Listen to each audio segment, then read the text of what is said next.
Mr. Know-It-All is here. You know, your focus buddy who never smiles. I didn't know what to do with him, so I had him wait in your room. Got it. Thanks.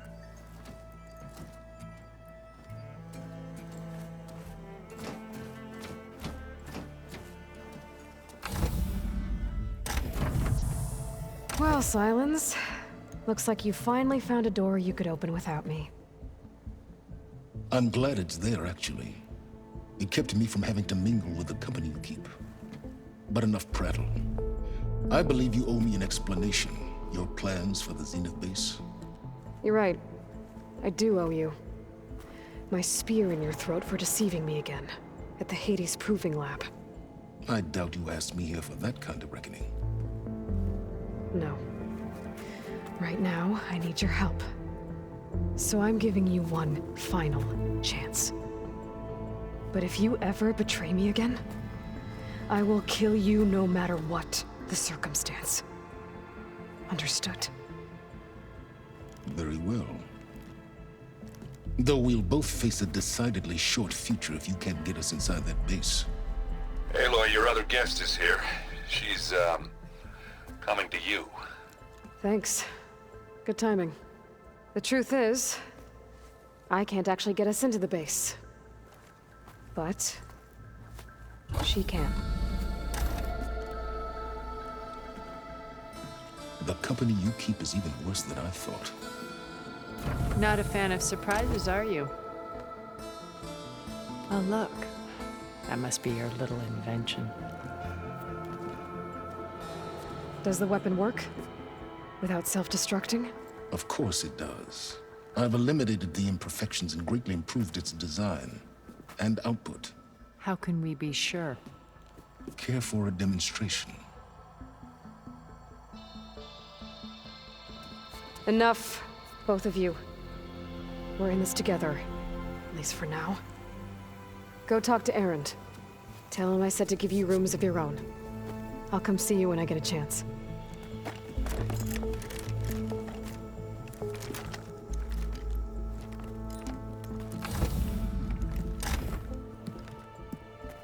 Oh, no. You first.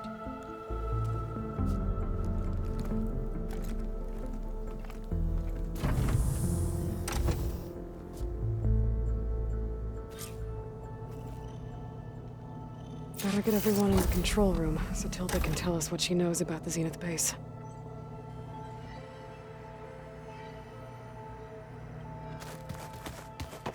Oh, before I forget, I watered those plants for you. I just know they meant a lot to you, and, well... Thank you, Erend.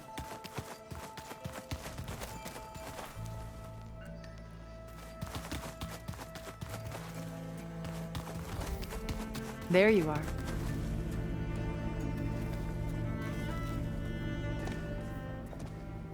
Well done, Aloy. Despite my reservations, you managed to secure Sylens and his weapon. You're truly a shining example of Liz's fortitude. I've been thinking about what you said at your house. How you were friends with Elizabeth. It was more than that, wasn't it? Perceptive as ever. You're right, we were together for a time. Okay, so... what happened? I was an orphan. I had always been alone. By my 30s, I was starting to wonder if that was simply my fate in life. And then I met Liz. We kept running into each other at conferences. We'd have coffee. At some point, it became drinks. I thought it was just shop talk, an exchange of ideas, but then I was surprised at how much I looked forward to seeing her. Soon we were flying halfway across the world every other week just to meet up. For the first time, I didn't feel lonely. I could imagine a future where I wasn't. I think Liz felt the same way at first. She had lost her mother a few years back. I filled a void for her. I know I did. But as time passed, it seemed as though she wanted less when I wanted more. And so we ended things. So helping me, restoring Elizabeth's dream, it's what, A second chance, yes. I made a mistake leaving Earth while Liz stayed behind. I should have done more. So when I saw you, a woman who has carved her own remarkable path, beyond even what made Liz a phenomenon, I knew I had to help you.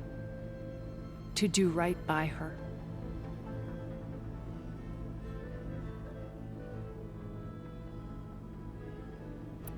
why do you think Elizabeth pulled away? I've wondered that for 1,000 years. She was brilliant, visionary. She cared so deeply for the world, for the betterment of humanity. But it also felt like she kept everyone at arm's length, including me. She never wanted to share her burdens. I think, in the end, she had a core that she never let anyone be part of. Sometimes I wonder if anyone really knew her. I found a recording of you and Elizabeth back in the proving lab after Farzineth's attempt to steal Gaia. Yes. A most unpleasant conversation. She said something after the call. I think she regretted how things ended between you. Did she? All this time, thank you for telling me. I've always hated that those were the last words we ever said to each other. And that her last impression of me was as a functionary of Farzineth, not who I truly am.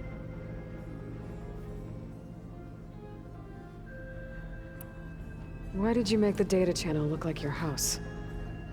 I built that house as a shelter to weather any storm. A safe place, not just for me, but for the art stored in its depths, cultural artifacts of incalculable value. Truly, some of the greatest achievements of human civilization. And you wanted Beta to see them? Yes. Her upbringing was so cold and technical. I thought if she could experience Vermeer and Rembrandt, it would bring something else into her life. A heritage every bit as valuable as the scientific and technical data being drummed into her. I'm sorry I had to cut off contact, but I'll never regret sharing this house with her. She needed its shelter even more than I did.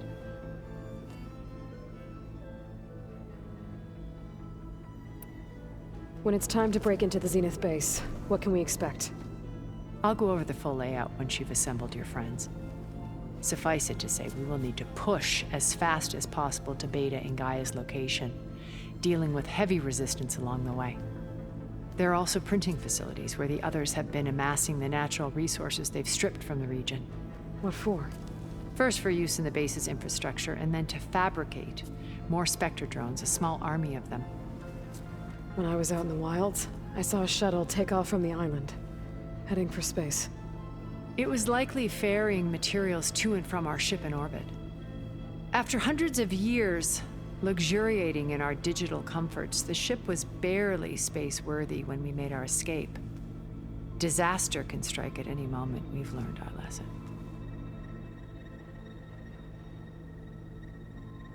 You said before that you're not like the other Zeniths. That you never were.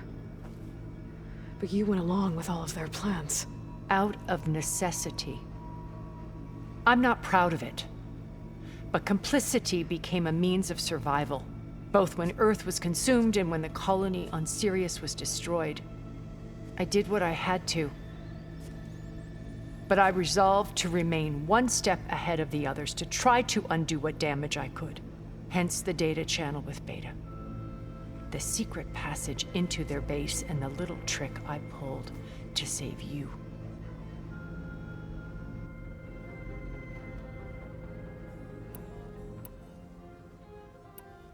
So, Eric.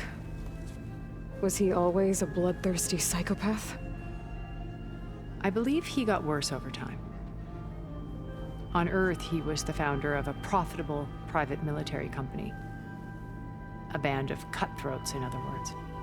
even as governments abandoned human combatants in favor of automated warfare. He found success with clientele that required a more personal touch. There were also rumors that he personally hunted and killed his targets. On occasion, all for the thrill of it.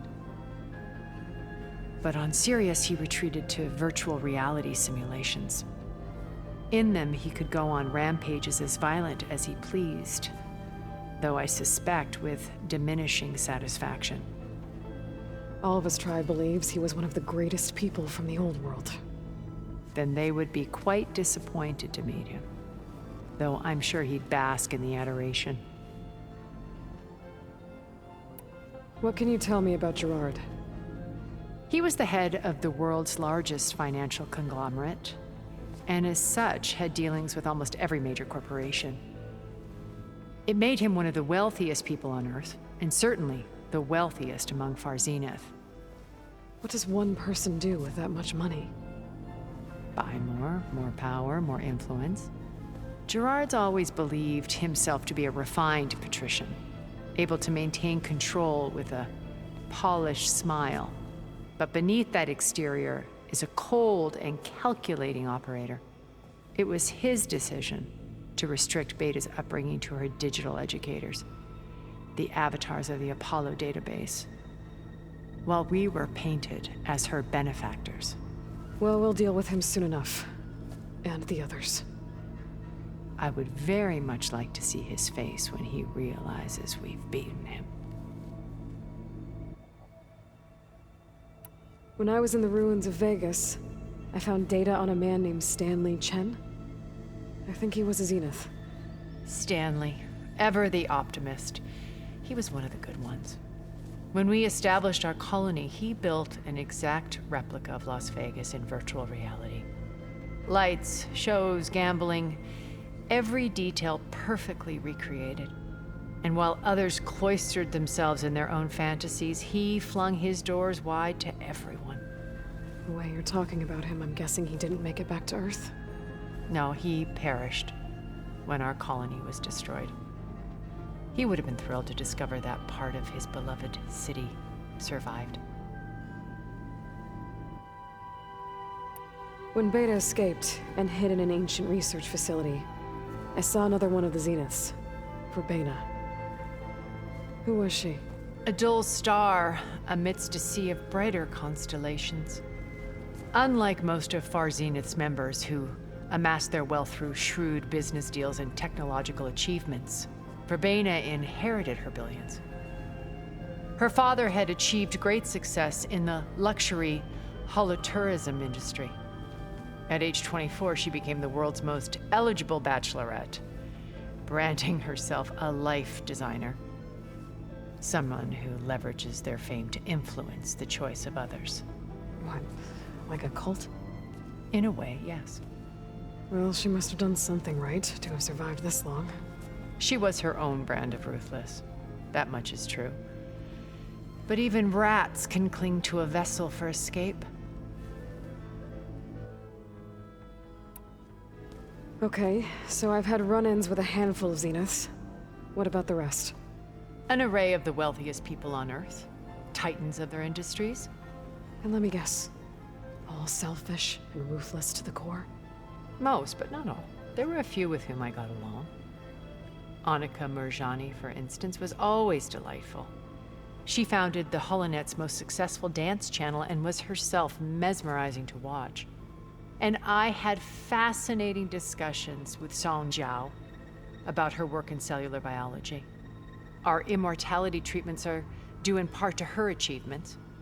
But then there were others like Devin Miller, the CEO of a fast food printing corporation. His only real preoccupations were perfecting his golf swing and taking self-hollows. When I think about all of us, we really should have accomplished more. We had eternity.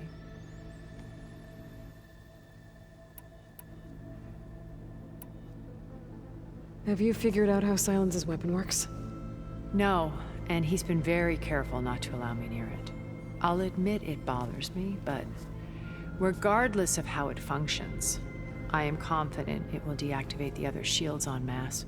How many of them are in the base? 10, including Eric and Gerard. Only a handful of us made it to our ship when our colony collapsed.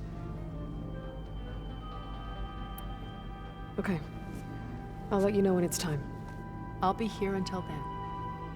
And thank you, Aloy, for giving me this chance. My past has always been a struggle. More than once I've lost everything. But when I look to the future, I see Liz's dream fulfilled. A universe of new possibilities. Maybe we can make it happen. We will. I won't let anything get in the way. I promise you that.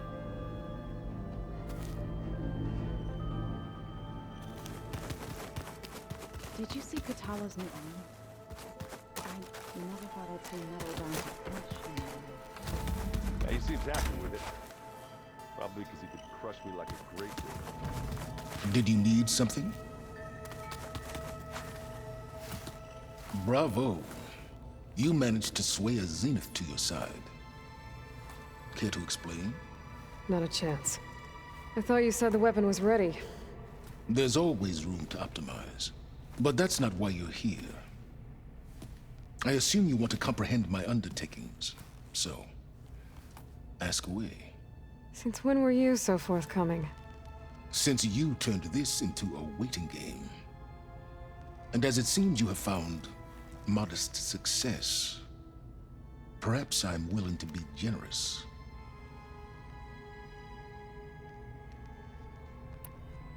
Okay, so your big plan, everything you've been manipulating for the last few months. Let me see if I got this straight. You learned about the Zeniths from Hades when you interrogated it. Then you came up with a plan to defeat them by using a Tenakth army and that weapon. And to get the Tenakth to fight for you, or rather the Sons of Prometheus, armed Regalla's rebels with override tech. Did you have an actual question, or are you still playing catch-up? So all this time, even before I found the coordinates at the Spire, you were out here scheming. Why couldn't you just tell me? When I learned of the Zenith's return to Earth, I laid out my plans. I knew I would one day require an army of overzealous Tenakth to assault the Zenith base. The casualties would be extreme. And I knew you would never allow such a sacrifice, no matter how necessary. Thus, I devised a means to remove your interference from the equation at the Hades Proving Lab.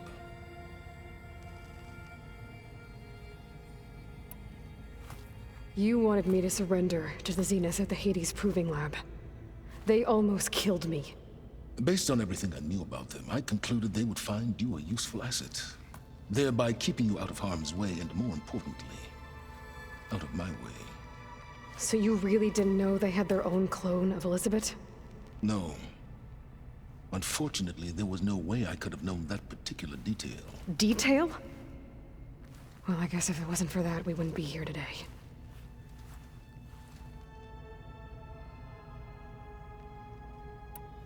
Why create the Sons of Prometheus? You didn't need a Sarah to make override tech. They were a necessary safeguard. My time serving Hades in the Eclipse demonstrated the risks of getting directly involved. Through the Sons of Prometheus, I could execute my plans, all while remaining anonymous. Except to a Sarah. How did you get a Sarah to work for you? I knew there was an associate of the Oseram tinker, Derval, who escaped his failed assault on Meridian. It was trivial to track her down and gain her cooperation. She wanted to succeed where Derval had failed. So you promised her Regalla, and the Tenakth. The Sarah would help you create a machine-riding army, and wanted to see Meridian burn as much as she did. And so a partnership was born out of thirst for blood, bonded in mutual self-interest. You think you had everything figured out, huh? I did. Tell me about the weapon. How does it work? I've upgraded the delivery system. It now emits a wave-like effect covering a significant distance. That doesn't fully answer my question. No, but I'd be a fool to reveal its inner workings. After all, why did you withhold your plan for dealing with the Zenith drones? Yes. Even you can appreciate the value of secrecy when warranted. Suffice it to say that the weapon will work. The intricacies of how is knowledge that is mine alone. Why help Regalla take over? If you wanted an army, you could have just gone to Hekarro. Before Regalla's rebellion, Hekarro was only concerned with battling machines and fostering friendships with the Karja. Even if I gained his ear, he would never agree to send his forces to battle a threat he couldn't understand. So helping a bloodthirsty exile was easier. Yes, exceedingly so. All Regalla craved was war against the Karja and anyone who threatens the Tenakth. She would have led the tribe into battle without question, which was precisely what I needed. While I was out there, I had a couple run-ins with the Quen. The tribe from across the ocean. And? Their entire tribe was shaped around the discovery of focuses. One of them, Alva, even joined me here. Don't you want to know more about them? No. They stumbled upon the greatest technological artifact from the ancient world, and what did they do with it? They shrouded the knowledge they unearthed in mysticism and taboo, creating a pantheon out of corporate shills. Yes, well, it also led them to Thebes. Did it now? So those run-ins with the Quen I mentioned.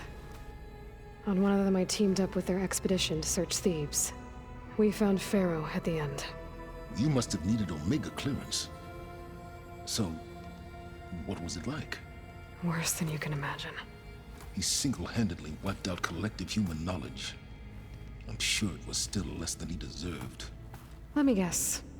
You would have scraped him into a jar so you could prod his brain, like what you did with Hades. For a start. All right, Sylens, I think I've talked to you long enough. I'll let you know when it's time to go. And try not to mess with Tilda while you're in here, okay? I don't need the two of you butting heads. Ah, yes. About your Zenith ally. I wonder if you understand what kind of person you're dealing with. For someone to live as long as she has, outlast as many calamities, well, your goals may be aligned now, but I'd watch for the moment they diverge. Yeah, I'm aware. Reminds me of someone else I know. Survival is only a necessity to my greater purpose, Aloy. I'd hoped you'd recognize that by now. Do you know something or not? Oh, I know a great deal of things. But on this, just call it a feeling. Oh, a feeling? You mean you finally had one? Huh. Guess even you can change, Sylens.